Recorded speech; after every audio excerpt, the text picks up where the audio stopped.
Hello mga kagala, ngayon magbibigay po ako sa inyo ng 5 tips para tumagal sa inyo yung inyong minivan. Ito po based lang sa aking personal experience as owner ng minivan for more than 1.5 years na. Coming up. So disclaimer lang, hindi po ako expert pagdating sa minivan, hindi rin po ako mekaniko. Ito lang po yung mga tips na natutunan ko online, by experience, tsaka yung pagtatanong sa may mga unit din ng minivan. Kaya tumagal sa akin yung aking minivan, halos wala pa po akong major na problema na na-encounter sa aking unit. Yung pinakauna talaga dito, yung makina.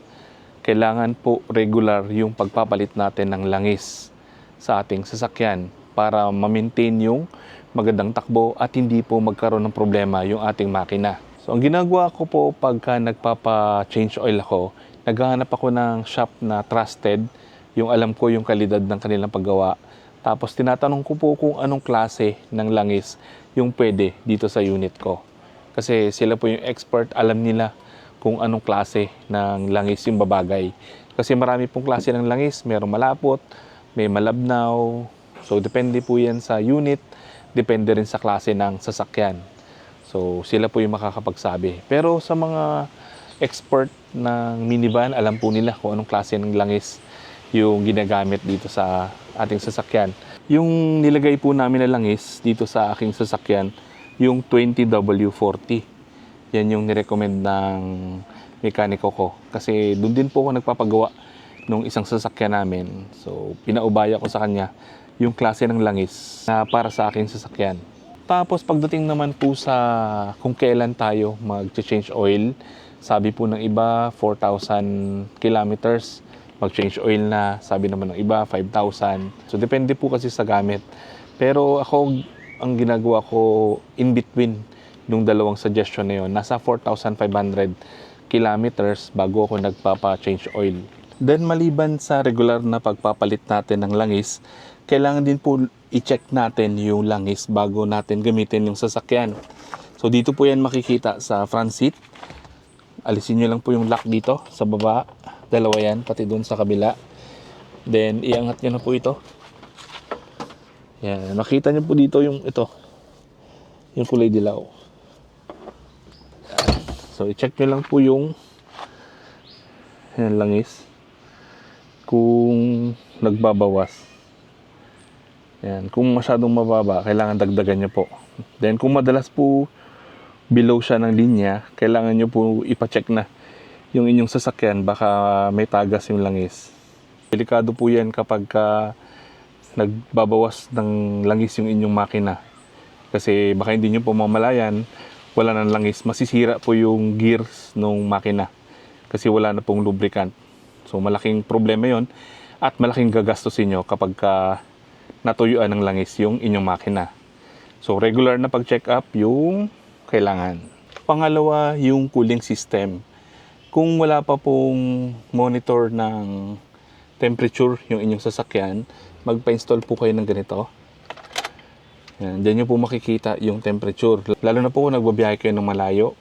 Napaka-importante po kasi nito. Pag umabot na siya ng 100 above, 105, 110, ihinto nyo na po yung sasakyan kasi mag-overheat yung inyong unit.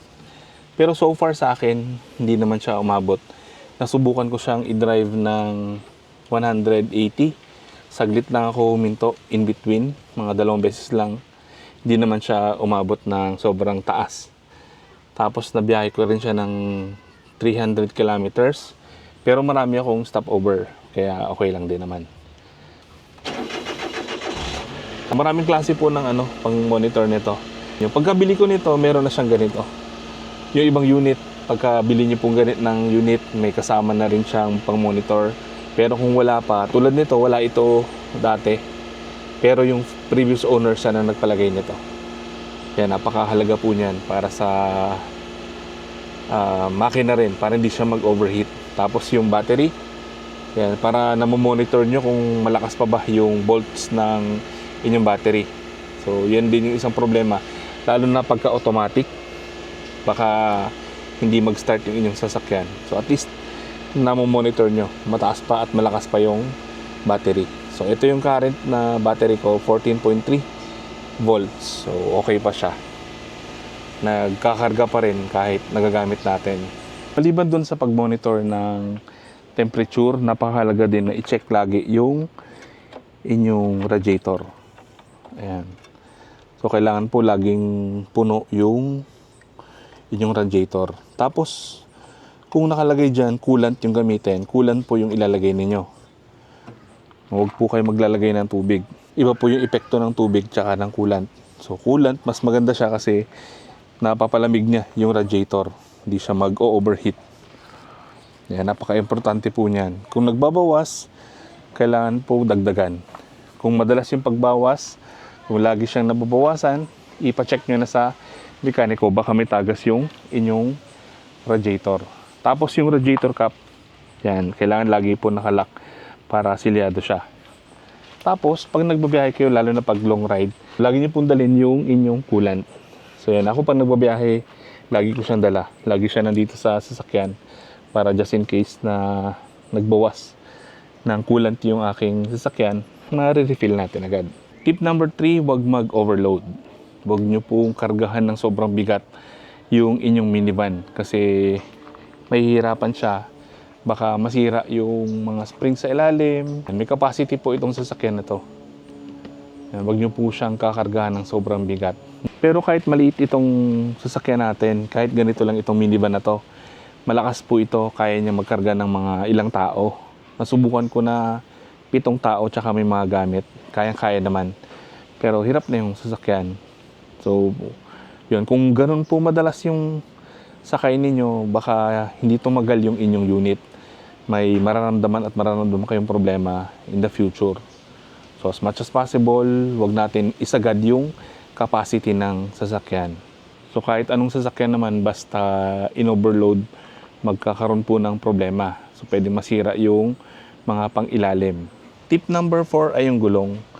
Yan. Ito yung nabili ko kasi hindi ko na-check yung expiration ng gulong. Kaya ilang buwan pa lang sa akin, parang 1 year yata na bumigay na yung gulong. Sumabog siya nung nagkarga ako ng maraming tao. 7 tao, tapos may mga gamit pa sa likod. Doon sumabog yung isang gulong natin kasi pa-expire na. Talagang hiwalay-hiwalay yung mga ply niya. So yun, so napaka-importante rin lagi i-check yung expiration ng gulong. May number po yan dyan kung kailan siya ginawa. Tapos mga 5 years yung lifespan ng gulong. Then, ito po yung natutunan ko para tumagal sa inyo yung gulong. Hindi siya basta-basta mapudpod, hindi tabingi yung kain dun sa gulong. Yung pagpapatigas natin sa gulong. Yan. So, itong gulong ko ay 165 by 65. Tapos, yung rim niya 13. Kinakarga ko po dito na hangin ay 39. Sobrang tigas. Matagtag siya. Pero ang maganda doon, hindi po basta-basta napupudpod yung isang side ng gulong. Yan po kasi nangyayari kapag malambot yung gulong, tabingi yung kain. Kaya ang ginagawa po ng iba, pagka napudpod na yung kabila, papabaliktad naman nila doon sa vulcanizing shop para umantay yung kain.